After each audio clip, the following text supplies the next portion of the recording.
Thanks, Rajendra. Though I belong to diagnostics, but I think that the topic is about investments, private investments. Let me share our own examples. Our company has two private equity partners, and I've been personally involved in fundraising with them. So I've actually probably met about 50, 60 PE guys in the country, and I've actually understood their psyche as to what they really look for when they invest in any opportunity, not only healthcare.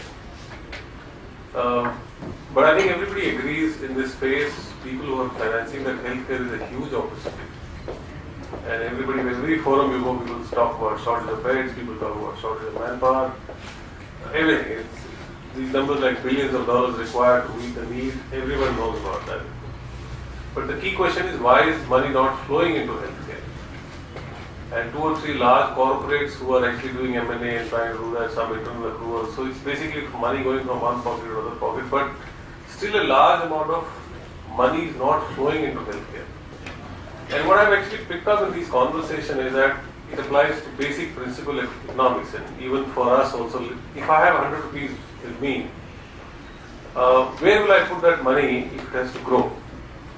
And they typically talk about a concept of return on capital employed, which is the ROC, very, very popular term in finance. Now, whenever they look at all the opportunities on the table, they suddenly find that ROC in healthcare is not very good. And healthcare is slightly sort of much broader canvas, as you and I understand, but within healthcare, there are multiple segments one can actually attack. Now, why is it that they are more interested in diagnostics but not putting money in hospital?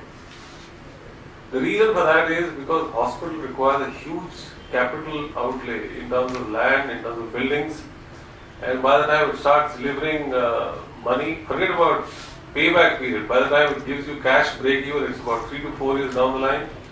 And Dr. Nagar raised a very interesting question about, in their eyes, hospitals and hotels is the same way of looking at things. They don't differentiate between these two businesses at all. It's exactly like hotels are like hospitals.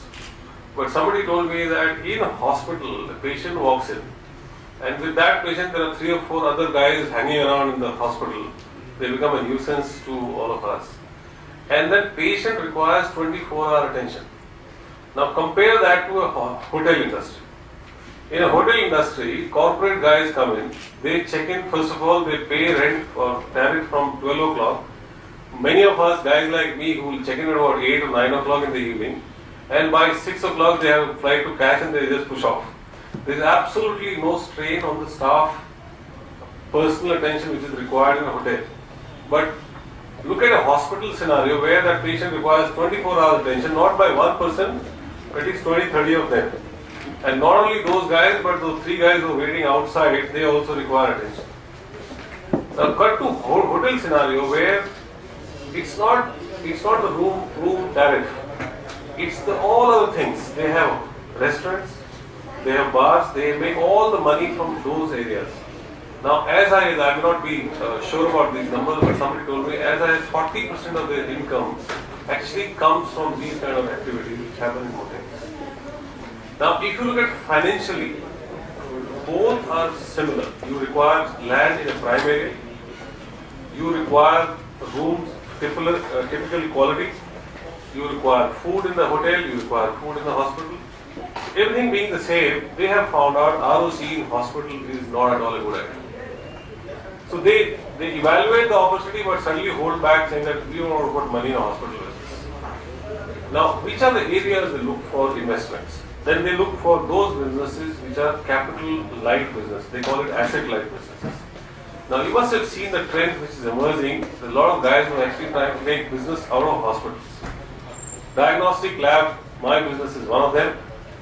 Eye care, you must have seen a lot of eye care centers which are emerging. I also see daycare surgeries. I'm told in the US, 70% of surgeries are daycare surgeries. So why do you need to get admitted? In India, people are getting admitted because you don't get, I believe, claim if you are not admitted, right?